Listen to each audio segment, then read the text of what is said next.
salam jumpa kembali dalam kasih-Nya. Dan kita akan kembali merenungkan firman Tuhan dalam renungan harian GKI Kuitang bersama saya Pendeta Lindawati Niman. Sahabat, hari ini kita akan merenungkan firman Tuhan dari Markus pasal 9 ayat 12-13 yang diberi judul Hidup Itu Bukan Hitam Putih. Mari kita berdoa terlebih dahulu, kita akan merenungkan firman Tuhan. Mari kita berdoa. Ya Bapa, kami bersyukur karena kami diberi kesempatan lagi untuk menerima sabda-Mu. Bersabdalah karena kami sudah siap untuk menerimanya. Di dalam nama Putra-Mu Yesus Kristus kami berdoa. Amin. Inilah Markus pasal 9 ayat 12-13. Jawab Yesus, memang Elia akan datang dahulu dan memulihkan segala sesuatu. Hanya bagaimanakah dengan yang ada tertulis mengenai anak manusia, bahwa ia akan banyak menderita dan akan dihinakan. Tetapi aku berkata kepadamu, memang Elia sudah datang dan orang memperlakukan dia menurut kehendak mereka sesuai dengan yang ada tertulis tentang dia. Demikianlah firman Tuhan, berbahagialah kita yang suka merenungkannya dalam kehidupan sehari-hari. Sahabat, tinggal beberapa minggu lagi ya kita merayakan Natal. Merayakan Natal berarti sesungguhnya kita sedang berbahagia karena kasih Allah telah hadir di dalam kehidupan kita. Dan ya, yang telah datang itu akan datang kembali menyongsong kita untuk hidup bersama Dia. Keyakinan iman inilah yang membuat kita menjadi tabah dan kuat dan setia sampai kedatangannya kembali. Sahabat, kita menyadari bahwa di hidup kita yang sedang menantikan kedatangannya kembali ternyata tak selalu indah, berhasil, dan sukses.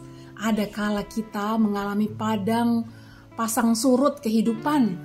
Semua itu bisa disebabkan oleh karena kejahatannya orang lain atau karena kelemahan kita yang kita sadari dan ketidaksempurnaan diri ini, ataupun juga karena ada kehendak Allah yang kita memang harus pikul.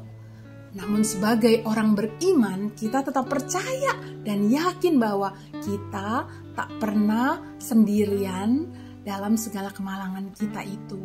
Kita tak akan berubah menjadi buruk dan kejam karena itu semua. Mengapa? Karena kita tetap merasakan sukacita dipimpin oleh Tuhan, mau diperbaharui terus-menerus dan akan tetap mendapatkan kekuatan dari Dia. Kita melihat dalam kelemahan kita, kuasa Tuhan malah nampak dan menjadi sempurna. Namun kita sering menjadi seperti mereka yang tak mengenal Tuhan ya, memisahkan secara kaku yang baik dan buruk, yang benar dan salah, ataupun yang putih dan hitam. Seolah hidup hanya terpisah oleh garis kaku. Jika kamu tidak ini, maka kamu itu. Itulah yang membuat mereka atau para murid dalam bacaan kita di atas tadi disingkapkan. Maka dari anak manusia yang dihinakan itu, ia akan melihat apa artinya. Ini semua disebabkan pada umumnya orang Yahudi itu Bapak Ibu, para murid itu hanya dapat memandang jika Elia sudah hadir maka pemerintahan Mesias di bumi ini sudah dekat, dan itu berarti sukacita yang tak terhingga sudah dekat. Namun Tuhan Yesus selalu mengingatkan bahwa untuk itu Ia harus mati dahulu dan dibangkitkan. Ini berhubungan erat dengan bahwa para murid mesti menerima proses itu, segala proses yang menuju semuanya itu, sukacita sempurna itu, yakni bahkan Sang Mesias itu akan menderita dalam proses itu terlebih dahulu. Jadi penderitaan adalah jalan menuju pembebasan, keselamatan bagi manusia yang dijalani oleh Sang Mesias itu. Sahabat, dari bacaan ini sesungguhnya Tuhan Yesus juga menghendaki agar manusia yang percaya kepada jalan kebenaran yang diberikan oleh Sang Mesias itu bukanlah jalan yang sekedar hitam putih, jalan baik buruk. Kalau seandainya benar, itu berarti ada yang salah di kehidupan ini. Nah, saudara, ada realita di tengahnya yang dapat terjadi dalam kehidupan ini untuk mencapai kemuliaannya, yakni penderitaan.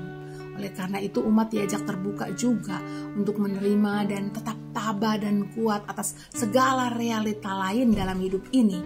Karena dapat saja terjadi ada warna lain yang kita terima dalam hidup ini selain hitam dan putih. Ada ungu, ada pink dan sebagainya. Ada kenyataan lain yang akan membuat kita tabah dan berpegang terus pada Tuhan.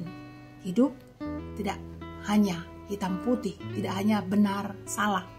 Dibutuhkanlah oleh karena itu keterbukaan kita untuk memahami semua yang terjadi.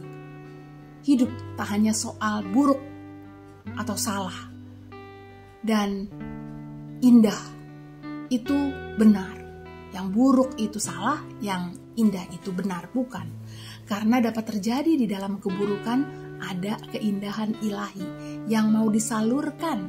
Ingat kesengsaraan Tuhan Yesus. Dan di dalam kebenaran dapat terjadi hal yang buruk. Ingat para Farisi itu yang menjadi jahat dan menyalibkan Tuhan dengan dalil menolak Kristus adalah Tuhan. Nah, umat di minggu penantian akan Tuhan yang akan datang kembali, marilah kita mengembangkan diri menjadi orang-orang yang terbuka, berwawasan luas dan mengembangkan diri, belajar untuk memperoleh pemahaman atas berbagai realita yang terjadi di kehidupan kita. Menjauhkan penilaian hanya hitam dan putih yang dapat menyakiti yang lain. Apakah kita akan menyalibkan Tuhan Yesus yang kedua kali? Segala kelemahan, kesengsaraan, dan ketidaksempurnaan yang seringkali kita pandang harus dijauhi. Kini pandanglah dengan kacamata Kristus yang Ia yang sungguh sempurna saja mengalami kehidupan yang kita pandang tidak sempurna, bahkan buruk kan? Maka kita pun akan menjadi pengikut Kristus yang menerima segala ketidaksempurnaan hidup, penderitaan kita, dan bahkan sesama kita dengan melihat dari sisi kebaikan dan kebesaran Tuhan yang mau diberikan Dia kepada kita. Demikianlah kita menantikan kedatangan Tuhan kembali. Maranatha, sampai Tuhan datang kembali. Mari kita berdoa.